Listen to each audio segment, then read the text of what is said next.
गुरुग्राम के सेक्टर 57 में एक पिता ने अपनी बेटी को 5 गोलियां मारी, जिनमें से 3 गोलियां उसकी बेटी को लग गईं, 1 गोली गर्दन में लगी, 2 पीठ में लगी, जिसकी वजह से उसकी बेटी की मौत हो गई। अब दोस्तों, इस लड़की के बारे में हमने जब जानकारी ली तो हमें पता चला कि ये लड़की जो है एक टेनिस खिलाड़ी है, जो कि नेशनल ही नहीं बल्कि इंटरनेशनल लेवल तक पे खेल के आई है, जिसमें उसने कईयों गोल्ड मेडल भी जीते हैं।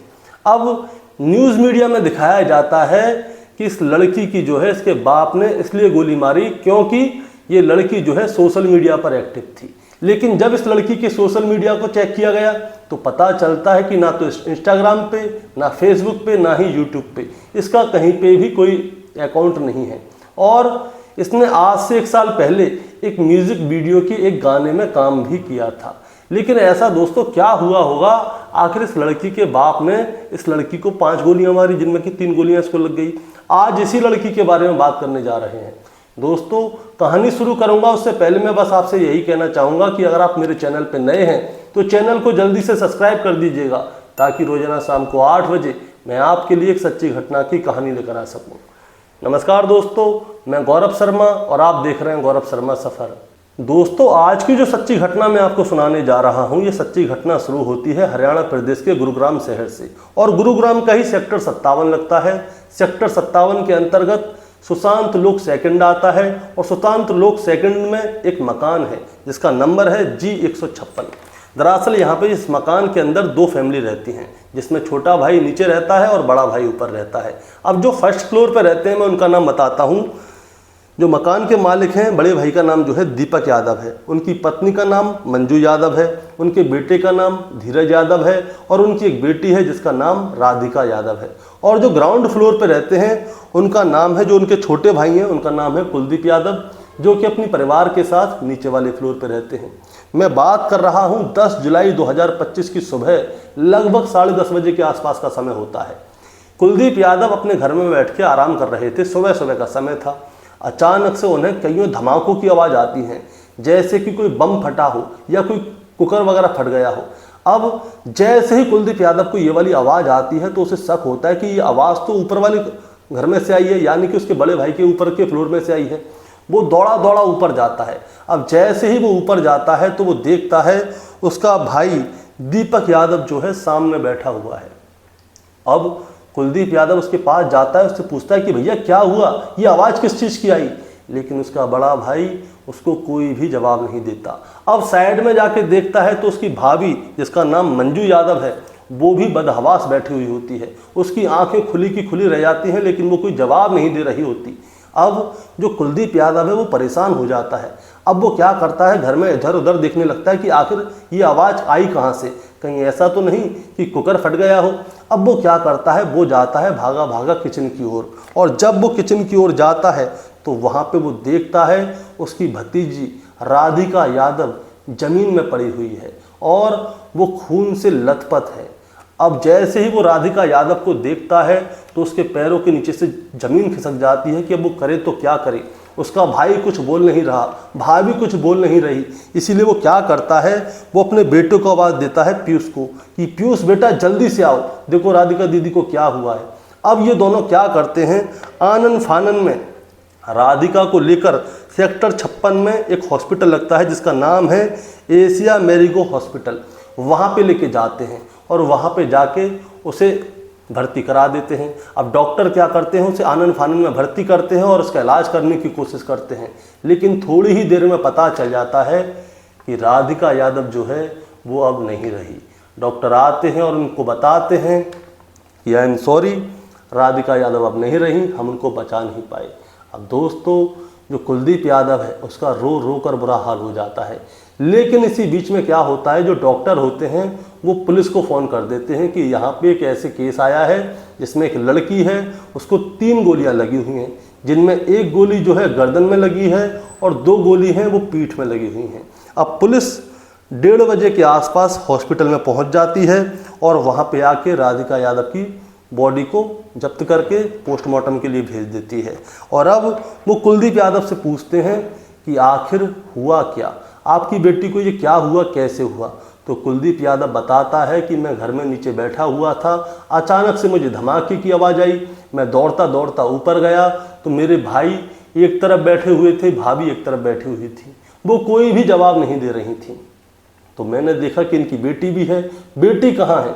तो मैंने देखा किचन में जो इनकी बेटी है राधिका यादव, वो ज़मीन में पड़ी हुई है, खून से लथपथ थी। इसीलिए मैंने अपने बेटे पीयूष को आवाज़ दी और उसे लेकर सीधा हॉस्पिटल आया। भैया भाभी कुछ बोलने की हालत में नहीं है। अब होता क्या है दोस्तों, जो पुलिस है वो सीधे दीपक यादव के घर पे पहुंच जाती है और वहां पे जाकर पूरी छानबीन करती है। दोस्तों, घर जाने से पहले पुलिस राधिका यादव के बारे में जानकारी लेती है कि आखिर ये राधिका यादव कौन है, क्या करती है और इसकी आखिर हत्या क्यों हो सकती है।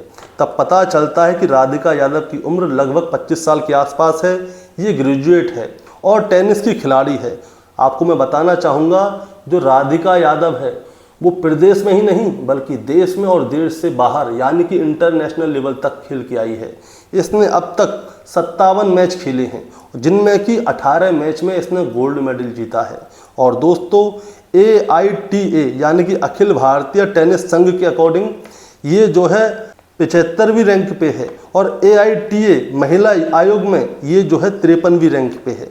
दोस्तों, मैं आपको इसके बारे में एक बात और बताना चाहता हूँ। ये टेनिस बहुत अच्छा खेलती थी, देश विदेश में इसका नाम था, बहुत अच्छा नाम था। आज से लगभग 3 महीने पहले की बात है, राधिका यादव को जो है बहुत जोर से चोट लग गई थी। अब चोट लगने की वजह से इसको महसूस हो गया था कि ये जो पहले टेनिस खेलती थी अब ऐसा टेनिस नहीं खेल पाएगी। इसीलिए क्या होता है, ये जो है अपने पिता से बात करती है और उनको बताती है कि पिताजी, क्यों ना हम लोग यहाँ पे एक टेनिस का एक एकेडमी खोल लें जिसमें मैं बच्चों को टेनिस खेलना सिखाऊं, जिसकी वजह से बच्चे यहाँ से खेलें, सीखें और बाहर जाके अपने शहर का नाम रोशन करें। तो उसके पिताजी कहते हैं कि हाँ ठीक है बेटा, जैसा तुम चाहो वैसा कर लेंगे। दोस्तों, मैं आपको बताना चाहूँगा, दीपक यादव ने जो है अपनी बेटी की एकेडमी खुलवाने के लिए उसको थोड़े बहुत नहीं बल्कि बहुत सारे पैसे दिए थे। उसने दिए थे उसको लगभग 2.5 करोड़ रुपए और 2.5 करोड़ रुपए देकर उसने अपनी बेटी राधिका यादव की एक एकेडमी खुलवाई जिसमें कि बच्चे आने भी लगे थे और एकेडमी ठीक ठाक चल रही थी। अब इसके आगे क्या होता है दोस्तों, जो दीपक यादव है वो अपनी बेटी राधिका यादव से बहुत प्यार करता था और बचपन से ही उसने उसको टेनिस सिखाया था तो वो टेनिस खेलती भी थी। उसने अपनी बेटी की सारी इच्छाएं पूरी की, सारे सपने पूरे किए। लेकिन आज क्या हुआ, दीपक यादव ने अपनी ही बेटी में गोली मार दी। अब ये सोचने वाली बात थी। इसके बाद क्या होता है दोस्तों, पुलिस जो है घर पे जाती है और घर पे जाके वो जैसे ही घर में एंट्री मारती है तो जैसा चाचा ने बताया था वो लोग वैसे ही मिले। यानी कि जो दीपक यादव है वो अपनी जगह पे ही बैठा हुआ था और राधिका यादव की माँ जो है मंजू यादव वो अपनी जगह पे बैठे हुए थे, वो कहीं से हिले डुले भी नहीं थे। यानी कि जब ये कांड हुआ था उसके बाद में इन लोगों को जैसे सदमा लग गया हो, ये अपनी जगह से बिल्कुल भी नहीं हिले थे, जहाँ पे थे वहीं पे रह गए।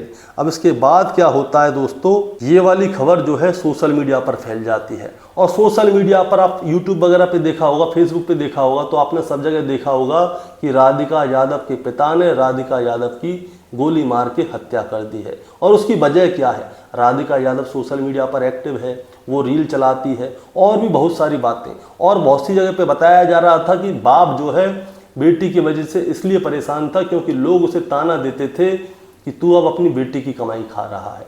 और शायद बहुत सारी चीज़ें हैं जो सोशल मीडिया पर वायरल हो गई। अब इसके बाद क्या होता है दोस्तों, पुलिस जो है वो दीपक यादव को अपने साथ पकड़ के थाने लेकर जाती हैं और वहाँ पे दीपक यादव से पूछा जाता है कि आखिर आपने अपनी बेटी की हत्या की तो क्यों की।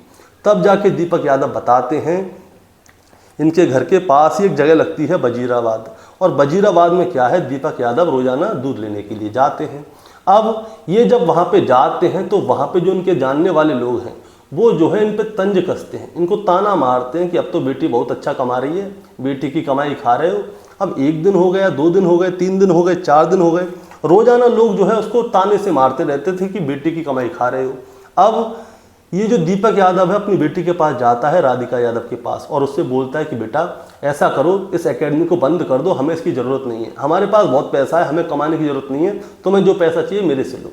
लेकिन जो राधिका यादव है वो साफ साफ मना कर देती है। वो कहती है कि पापा मैं टेनिस के लिए बचपन से मेहनत कर रही हूँ, मैंने अपने सपनों को पूरा किया है इस टेनिस के एकेडमी को खोल के, और आज आप इसी को बंद करने के लिए कह रहे हैं। मैं तो इसे बंद नहीं करूँगी। इसीलिए क्या होता है, इन लोगों में विवाद होना शुरू हो जाता है। अब जब विवाद होता है तो तारीख आती है 10 जुलाई 2025। 10 जुलाई 2025 की सुबह लगभग 10 बजे के आसपास का समय था। 10 जुलाई को भी इनके बीच में बहस होती है, लेकिन राधिका साफ साफ मना कर देती है। अब जब राधिका साफ साफ मना कर देती है तो दीपक यादव को जो है गुस्सा आ जाता है। इसीलिए 2004 में उनने एक पिस्टल खरीदी थी, रिवॉल्वर, जो कि लाइसेंसी थी। उसी लाइसेंसी बंदूक को लेकर वो क्या करते हैं, राधिका यादव के पास जाते हैं। जब राधिका यादव किचन में काम कर रही होती है तभी राधिका यादव के ऊपर 5 फायर करते हैं, जिनमें से 3 गोली जो है राधिका यादव को लग जाती हैं। एक गले में लगती है, 2 पीठ में लगती हैं, और जैसे ही उसे गोली लगती है तो वो ज़मीन में गिर जाती है। अब जैसे ही उसे ज़मीन में वो गिरती है तब तक में उसका चाचा ऊपर आ जाता है, वो उसे उठाकर हॉस्पिटल की ओर भागता है, लेकिन हॉस्पिटल में वो बच नहीं पाती। अब दोस्तों मैं आपको दीपक यादव के बारे में बताना चाहूँगा। दीपक यादव जो हैं वो बिल्डर हैं बहुत बड़े। ये क्या करते हैं, ये अपनी ही बिल्डिंग बनवाते हैं और इनके खुद के फ्लैट हैं जो कि किराए पे उठे हुए हैं, और वहाँ से इनको बहुत अच्छी इनकम आ रही है, मतलब कि पैसे की कोई कमी नहीं थी। और पुराने गुरुग्राम में जो है इनकी एक स्पेयर पार्ट्स की दुकान भी थी, वहाँ से भी इनको बहुत पैसा आ रहा है। लेकिन आज दीपक यादव को ऐसा क्या हो गया कि उसने अपनी बेटी में गोली मार दी। क्या उन लोगों के तानों की वजह से इसने गोली मारी है?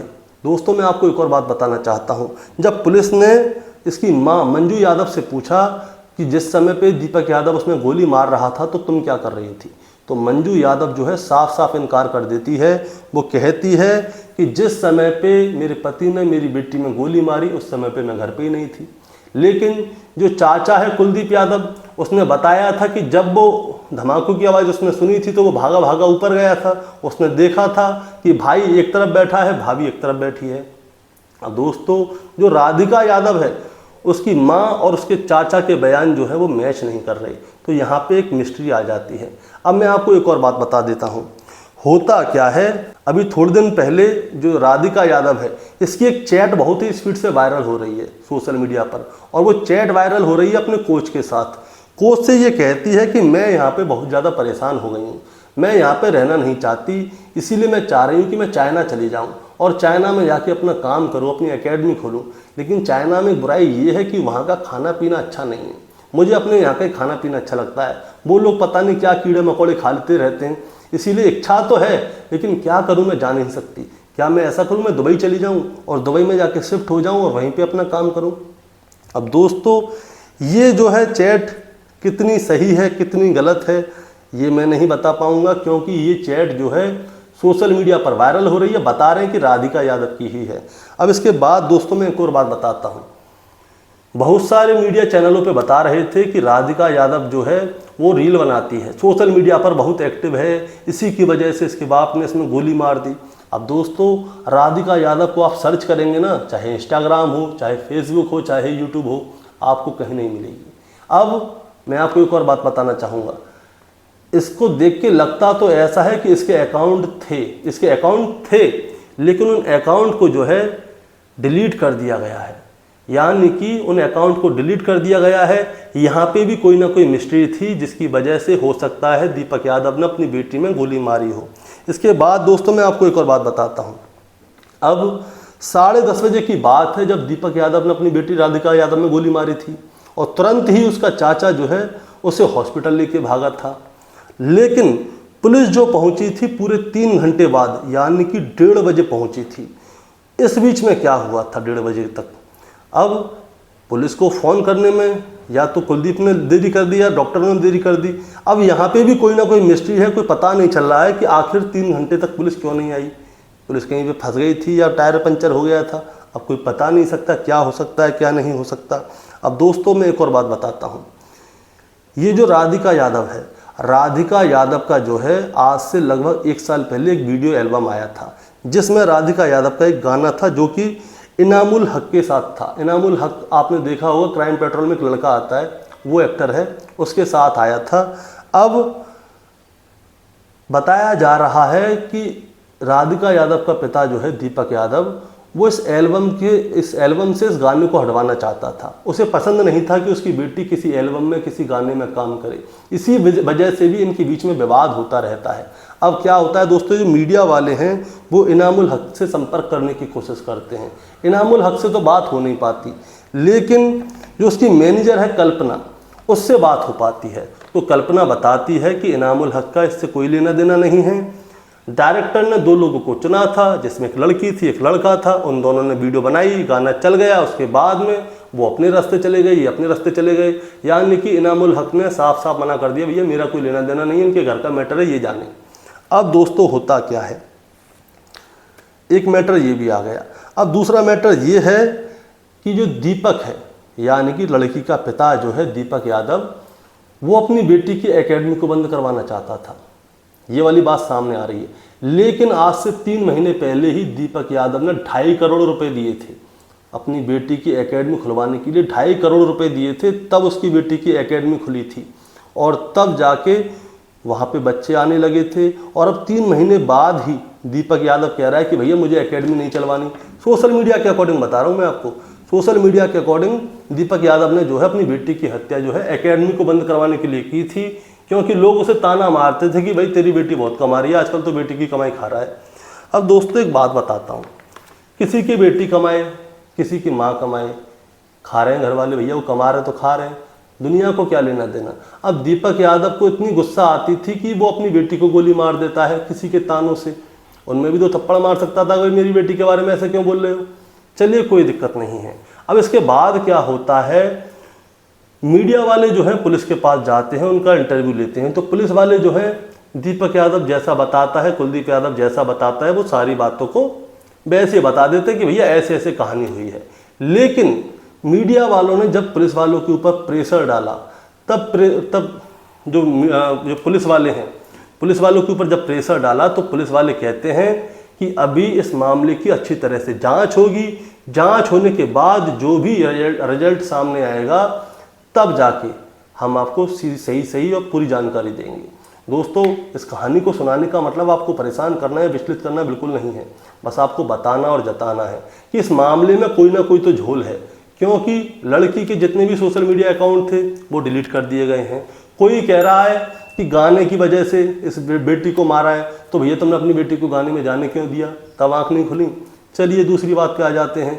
कोई कह रहा है कि एकेडमी की वजह से, क्योंकि उसके बाप को लोग ताने मारते थे कि भाई तुम्हारी बेटी जो है अपनी बेटी की कमाई खा रहे हो।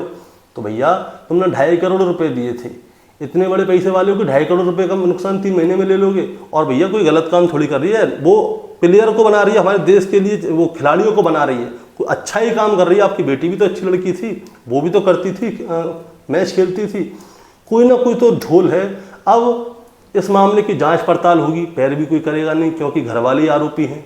अब पैरवी कोई नहीं करेगा तो मामला आपको पता है क्या होगा अदालत में। अदालत में तो केस चलते रहते हैं। अब इस लड़की का भी पता नहीं कब तक चलेगा, राधिका यादव का, इसे इंसाफ मिलेगा या नहीं मिलेगा। आप हमें कमेंट में बताएं। चैनल पे नए हैं तो चैनल को सब्सक्राइब करके जाएं, ताकि रोजाना रात को 8 बजे मैं आपके लिए एक सच्ची घटना की कहानी को लेकर आ सकूं। नमस्कार।